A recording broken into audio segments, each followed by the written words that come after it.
예, 인천 남구갑 출신 홍일표 의원입니다. 우리 장관님이야 여러 시국장님들 업무에 노고가 많으십니다. 난민 정책에 대해서 질문을 하겠습니다. 최근에 유럽이 아프리카나 중동에서 밀려오는 난민들 때문에 몸살을 앓고 있는 거 알고 계시죠? 네. 유럽도 사실 경기 침체로 경제 사정이 여의치 못한데 이렇게 수십만 명이 한꺼번에 몰리니까 정말 대단히 큰 사회적 문제가 되고 있습니다. 그런데 최근에 그 아일란 크루디라는 시리아 어린이의 죽음을 계기로 유럽 각국이 이대로는 안 되겠다. 이렇게 해서 적극적으로 수용하는 방향으로 정책을 바꿨습니다. 정말 인도주의라는 것은 무엇이고 또 인권을 존중하는 문화적 기반이 무엇이냐 하는 것을 느낄 수 있게 해주는 사례라고 생각이 됩니다. 그런데 우리나라의 경우 난민 수용 어떻습니까? 1994년을 시작으로 난민이 처음 신청되기 시작해서 2001년부터 인정되기 시작했는데 금년 5월 말까지 총 11,172명이 신청을 했는데 그 중에서 496명만 인정이 됐습니다. 인정률이 4.4%입니다. 장관께서는 그 해외 세계 각국의 난민 인정률이 어느 정도 되는지 알고 계십니까? 네, 대략적으로는 알고 있습니다. 우리나라가 그렇게 저조한 수준은 아닙니다. UNHCR 통계에 의하면 2010년 기준으로 난민 인정 평균 수용률이 38%입니다. 이건 우리 글로벌 스탠다드에 전혀 따라가지 못하는 거예요. 세계 각국이 10명 중에 4명을 받아들인다면 우리는 100명 중에 4명밖에 받아들이지 않고 있다. 탈북자도 대한민국 국민인 거 알고 계시죠? 네. 탈북자들을 세계 각국은 어떻게 받아들이고 있느냐? 전 세계 13개국에서 그동안 20여 년 동안 1270명을 난민으로 받아들여서 체류시키고 있습니다. 그 중에 유럽에서만 1036명이 체류하고 있습니다.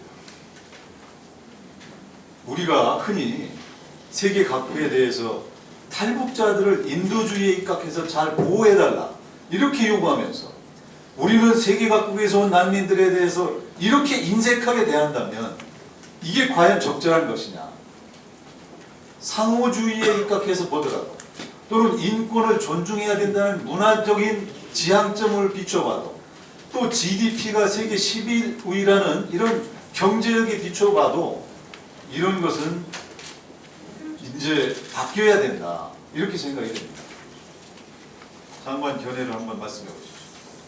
예, 저희 우리나라는 그 주요 난민 발생 지역으로부터 좀 멀리 떨어져 있어서 사실상 그 입국 수단이 비행기밖에 없는 그런 상황입니다. 그래서 유럽 국가는 조금 상황이 틀리다는 것을 먼저 말씀드리고요. 또 우리나라 그 난민 업무를 시작한 이래 그 난민 인정률은 저희들이 낸 통계는 6.8% 정도 되고 또 인도적 체류 허가까지 포함한 난민 보호율을 계산을 하면 18.2%에 달하고 있습니다. 그래서 저희가 파악하고 있는 OECD 국가 중에 약 12 정도에 해당하는 그런 수준을 가지고 있어서 이게 지금 충분한 것 같지는 않지만 앞으로 더욱더 난민 보호에 최선을 다하고 있습니다. 이게 이제 UNHCR의 자료와 통계에 의한 겁니다. 그러니까 이제 그런 점이 있다면 그런 통계가 잘 반영되도록 그렇게 하셔야 되고 인도적 체류하고 이제 난민 인정하고는 좀 많은 차이가 있는데 제가 이번에 이런 것들을 조사하기 위해서 이제 우리 난민 시설을 좀 둘러봤어요. 그런데 인천공항에 있는 송환 대기실 내부를 제가 가보니까 보여주질 않아서 못 봤는데 저 사진 좀 보십시오. 지금 저게 다른 인권센터에서 이제 가져온 사진입니다.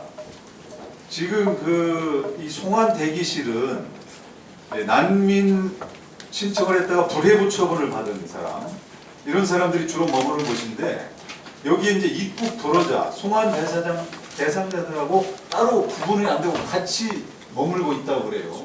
그러다 보니까 이게 대단히 큰 그 어려움이 있다.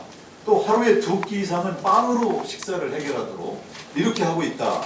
이래서 이런 부분들에 대한 처우 개선이 필요하다 이렇게 생각이 되고, 그 다음에 이 송환 대기실 체류 비용을 정부가 아닌 항공사가 부담한다는데, 이런 부분도 이게 항공사가 여기에 대해서 입국 거부 사유에 대한 책임이 있다면 모르지만, 그렇지 않은 경우까지 체류 비용을 다 항공사가 부담하는 게 과연 적절하냐, 이런 문제를 한번 검토를 해보셔야 됩니다. 예, 상황을 실태를 파악하고 문제점이 있다면 개선하도록 하겠습니다. 그다음에 이제 그 난민법을 우리가 2013년도부터 시행해서 아시아에서는 최초로 난민법을 가진 그런 선진 국가가 되었습니다. 그러나 이제 이게 시행 과정에서 아직도 충분히 그 법에 정한 여러 가지 제도적인 것이 절차적으로 준수되지 못하다, 이런 지적이 있습니다. 그 작년에 전국적으로 1770회 이상 이루어진 난민 면접에서 영상 녹화가 이루어진 것은 80건에 불과했다. 이런데 이 영상 녹화는 이게 나중에 그 심사 자료로 쓰이거나 이러기 위해서 본인이 신청하면 할 수 있도록 되어 있습니다. 그런데 이거를 당신은 그 영상 녹화 할 수 있다 하는 걸 알려주지 않는 바람에 잘 이용을 하지 못하거나, 또는 이제 그 난민 불인정 결정을 통지할 때 여기에다가 그 이제 각각 그 자기 모국어가 다른 사람들에 대해서 영어로만 병기해 주거나 이렇게 해서 이 난민 불인정에 대해서 30일 내에 이의 신청할 수 있다, 이런 걸 제대로 알지 못한 사례가 많더라. 이런 것들이 많이 지적이 되고 있습니다. 그런 부분들을 장관께서는 잘 체크하셔서 앞으로 이런 것들이 철저히 우리가 절차적 권리도 보장될 수 있도록 그렇게 노력해야 된다, 이렇게 생각이 되고, 앞으로 우리가 그 이제 국제사회에서 이 경제력도 중요하지만 인권 존중 국가라는 그런 네임밸류도 굉장히 중요합니다. 이게 소프트 파워로서 이런 부분에 대해서 우리가 조금 더 뒤처짐이 없도록 그렇게 노력해야 된다, 이런 말씀을 드립니다. 네, 최선을 다하도록 하겠습니다.